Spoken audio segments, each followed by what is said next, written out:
so.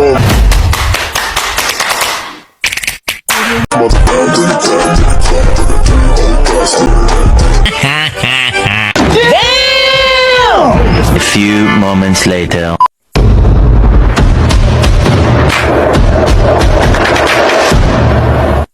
Assalamualaikum warahmatullahi wabarakatuh.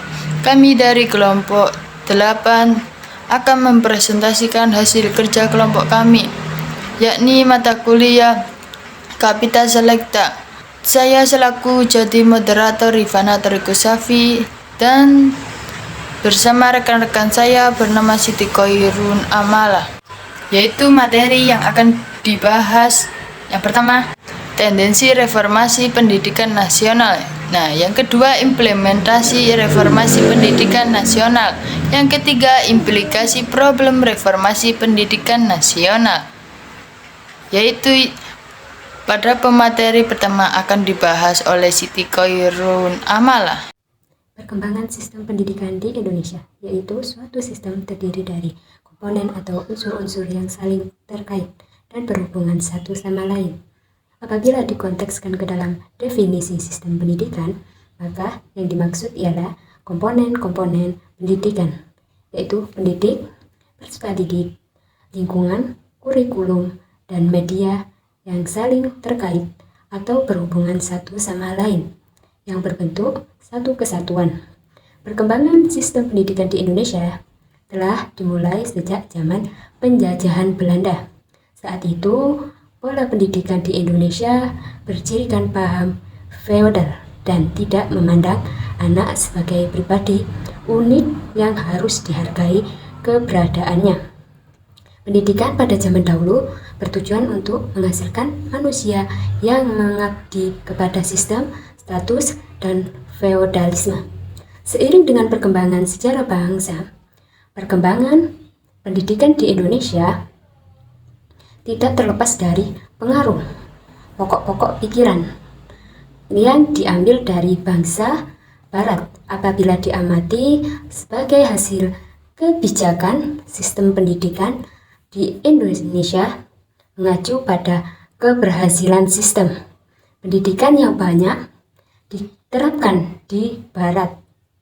Teori-teori belajar dan pembelajaran pun tak lepas dari paham tokoh-tokoh asing yang lebih diyakini keberadaannya dalam mewujudkan proses pendidikan yang bermutu. Tendensi reformasi pendidikan nasional, yaitu sebuah proses reformasi tertentu akan memberikan dampak perubahan bagi sistem pendidikan yang sedang berjalan. Dampak perubahan dapat membawa variasi sistem pendidikan yang semakin baik, namun terkadang juga dapat menimbulkan berbagai persoalan baru. Reformasi pendidikan nasional pada intinya selalu mengacu pada dasar pendidikan nasional, yaitu UUD 45 dan Dasar Negara Pancasila. Pada prakteknya dapat diamati adanya beberapa tendensi kecenderungan arah reformasi pendidikan nasional yang dilihat dari aspek perubahannya terhadap sistem pendidikan Indonesia, yaitu 1. Adanya reformasi di pendidikan kurikulum dan program-program belajar di institusi pendidikan. Yang kedua, perubahan berfokus pada perombakan kurikulum secara terus-menerus yang mengarah pada informasi dan distribusi sumber daya manusia dan sumber daya alam yang merata. Yang ketiga, materi ajar dan metode pembelajaran senantiasa berkembang dengan mengadopsi teori-teori belajar dan pembelajaran dari luar yang terbukti efektif. Yang keempat, reformasi menghasilkan berbagai kebijakan yang baru harus diikuti oleh kesiapan sumber daya dan sumber daya manusia yang siap.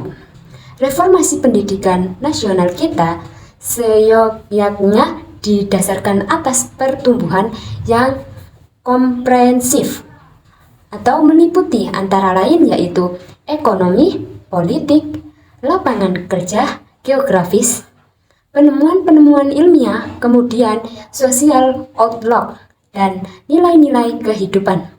Yang kelima, berfokus pada pembangunan pendidikan yang komprehensif, termasuk penyediaan sarana prasarana.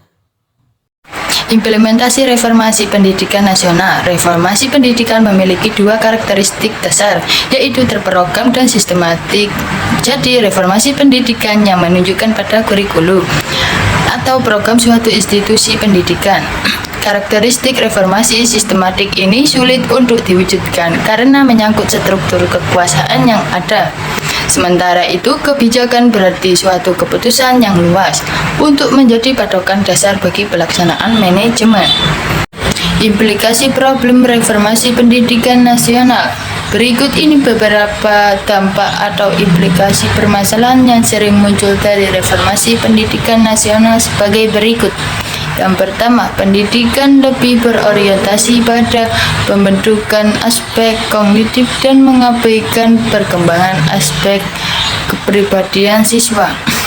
Yang kedua, adanya perubahan kurikulum mengakibatkan ketidakjelasan tujuan pendidikan serta kekaburan landasan pendidikan yang ingin dicapai.